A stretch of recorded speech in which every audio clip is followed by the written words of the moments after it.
¿Quién nos enseñó a sentir?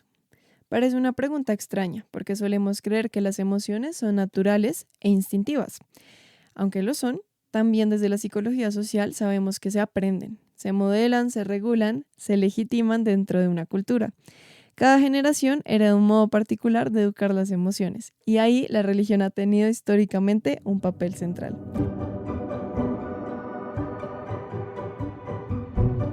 Si miramos hacia atrás, las generaciones mayores crecieron en un entorno donde el discurso religioso era el principal marco para entender las emociones. El miedo, la culpa, la tristeza o el deseo no eran solo estados internos, sino que eran asuntos morales. La ira era pecado, la tristeza era falta de Dios y el orgullo era visto como vanidad. Esta forma de educación emocional, si se puede llamar así, tenía un objetivo claro: mantener el orden moral y social. Lo que no se nombraba no existía. Por eso el silencio emocional se convirtió en una virtud. Callar, aguantar, ofrecer el dolor a Dios eran formas aceptables de procesar el sufrimiento. Y aunque esto le dio mucho sentido a muchas vidas, también dejó huellas profundas de culpa, represión y dificultad para reconocer las propias necesidades emocionales. Con el paso de las décadas, ese modelo empezó a transformarse. Aparecieron nuevos discursos psicológicos, educativos o terapéuticos que comenzaron a hablar de la importancia de expresar, validar y comprender las emociones. Ya no se trataba de ofrecer el sufrimiento, sino de entenderlo. Ya no se pedía obediencia, sino conciencia emocional. A este proceso podríamos llamarlo desde la psicología social la pedagogización de las emociones, el momento en el que las emociones pasan a ser un objeto de enseñanza, análisis y regulación social. Lo vemos en la escuela, en la familia, en las redes sociales. Ahora nos enseñan a salir y a sentir de la forma correcta, sin reprimir, pero sin desbordarse, sin culpa, pero con responsabilidad. Sin embargo, esta nueva pedagogía emocional no está libre de tensiones. El discurso psicológico contemporáneo a veces choca con el discurso religioso tradicional. Por ejemplo, la psicología promueve el autocuidado, mientras que muchos discursos religiosos valoran el sacrificio. La psicología invita a poner límites, mientras que la religión enseña el perdón y la entrega.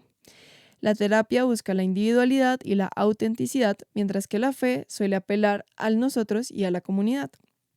Desde la mirada psicosocial, estas tensiones son parte de una transformación cultural profunda. El modo en el que las sociedades enseñan a sentir revela qué valores sostienen y qué tipo de subjetividad producen.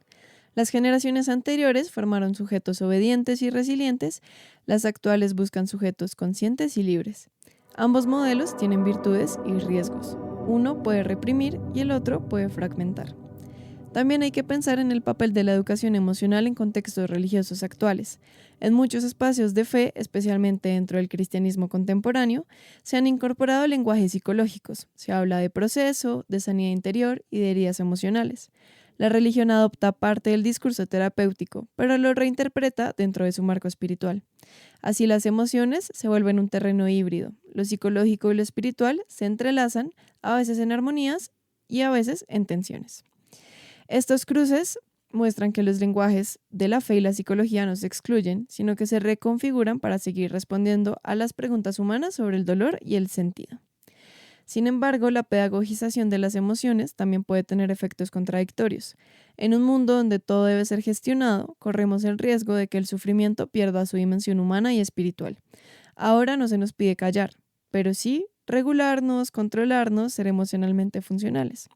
El mandato moral de aguanta se transformó en el mandato terapéutico de suelta. Y aunque parecen opuestos, ambos pueden ser formas de control social sobre lo que sentimos.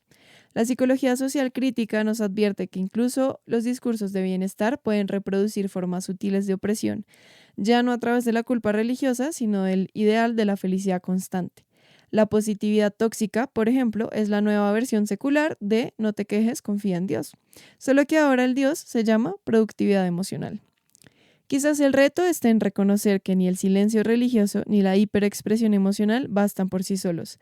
Ambos modelos intentan domesticar el caos de sentir.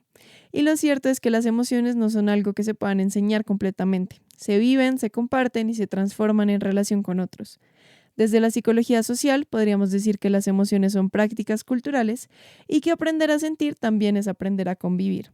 En este sentido, tal vez la verdadera educación emocional no está en controlar lo que sentimos, sino en reconocer cómo lo que sentimos nos vincula con otros, con la fe, con la comunidad, con la historia y con nosotros mismos.